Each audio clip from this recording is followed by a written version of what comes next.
আসসালামু আলাইকুম। কি মনে হয় 106 রান নিয়ে কি নেপালের বিপক্ষে জিতবে বাংলাদেশ?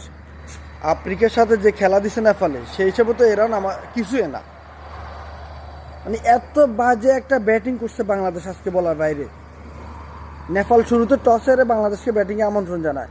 আমাদের তানজিন তামিম আইসাই সুন্দর মতো বল তুলে দিছে বলার হাতে, প্রথম বলে উইকেট। আর লিটন দাস একবার তো ইউডব্লিউ আউটের রিভিউ নিয়ে পরে আবার আসছে, কোনো বাল্টো করতে পারে নাই। মানে এত বাজে ব্যাটিং করতেছে বলার বাইরে।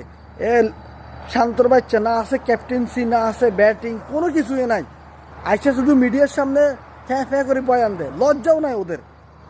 যেমন বিসিবির ফাফনের লজ্জা নাই, বিসিবি আমাদের সভাপতি ফাফনের যেমন লজ্জা নাই, ক্রিকেটারদেরও তেমন লজ্জা নাই। একটা ক্রিকেটার প্রতিটা ম্যাচ খারাপ করতেছে, তারপরে ওরা রাখে দিছে। রনি তালুকদারের নিষেধ কীর্তি কোন বাল্টা পালায় বলা নিষেধ, রনি তালুকদারের না নিলে।